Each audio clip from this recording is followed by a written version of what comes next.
سب سے پہلے یار آپ سب دوستوں کو فیکس اینڈ موٹیویب کی طرف سے السلام علیکم۔ آج یار میں نے سوچا کیوں نہ یار آج آپ سے ایک ایسا واقعہ شیئر کیا جائے جو کہیں نہ کہیں آپ کے اندر کچھ کرنے کی امید باقی ہے یا پھر موجود ہے، اسے قائم رکھنے میں آپ کے کام آ سکے۔ واقعہ یار کچھ اس طرح ہے کہ ایک شخص نے چڑیا کو پکڑنے کے لیے جال بچھایا اور اتفاق سے اس نے اس چڑیا کو پکڑ لیا۔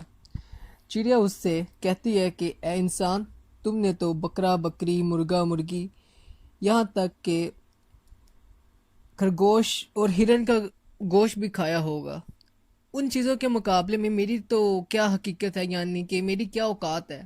ذرا سا گوشت تو میرے جسم میں ہے، اس سے تمہارا پیٹ تک نہ بھرے گا۔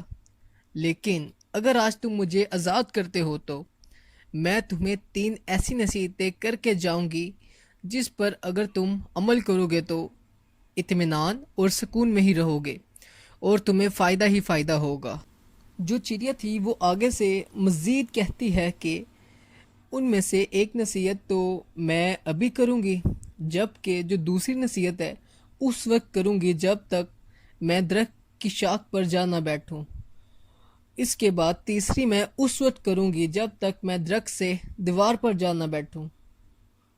چڑیا کی ایسی بات کو سن کر اس شخص کے دل میں تجسس پیدا ہوا کہ آخر یار معاملہ کیا ہے، آخر چڑیا ایسی کیا نصیحت کرنا چاہتی ہے، مجھے کیا ایسا خاص بتانا چاہتی ہے۔ اس نے چڑیا سے کہا کہ تم مجھے پہلی نصیحت کرو، پھر میں تمہیں چھوڑوں گا۔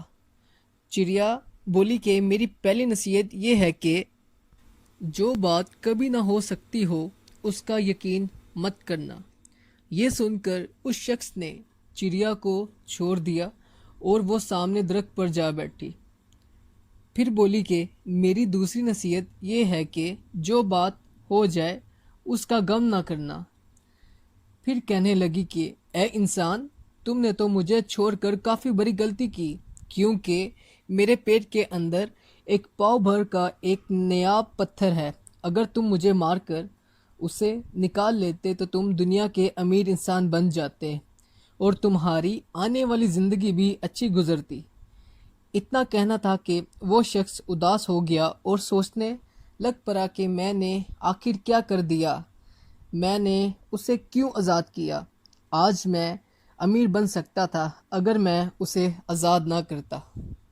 یہ دیکھ کر چڑیا درخت سے دیوار پر جا بیٹھی اور بولی کہ اے انسان، ابھی تو میں نے تم کو پہلی نصیحت کی اور تم اسے بھول گئے کہ جو بات نہ ہونے والی ہو اس پر یقین نہ کرو، لیکن تم نے میری اس بات کو سچا مان لیا کہ میرے اندر ایک پتھر ہے اور وہ تمہیں امیر بنا سکتا تھا۔ ذرا سوچو کہ ایسا ہو سکتا ہے کہ میں ایک کمزور چڑیا اپنے اندر ایک پتھر کو لے پھرتی۔ اور دوسری نصیحت کہ میں نے یہ کی تھی کہ جو بات ہو جائے اس کا غم نہ کرنا، مگر تم نے تو دوسری نصیحت کا بھی کچھ اثر نہ لیا اور غم میں مبتلا ہو گئے کہ میں چڑیا کو نہ ہی چھوڑتا۔ میرے خیال سے تمہیں کوئی بھی نصیحت کرنا بیکار ہے، تم نے تو میری پہلی نصیحت پر عمل نہیں کیا، تم کیا تیسری پر کرو گے؟ تم نصیحت کے قابل ہی نہیں ہو۔ یہ کہہ کر چڑیا ہوا میں اڑی اور اپنے راستے کو چل دی اور شخص اسے دیکھتا ہی رہ گیا۔ اس کے ساتھ ساتھ مجھے دیجیے اجازت، ویڈیو پسند آنے کی صورت میں ویڈیو کو لائک کریں، چینل کو سبسکرائب کریں اور ساتھ ساتھ بیل آئیکن پہ بھی کلک کریں اور کمنٹ باکس میں اپنی رائے ضرور دیں۔ اپنا اور اپنے گھر والوں کا خیال رکھیں۔ خدا نگہبان۔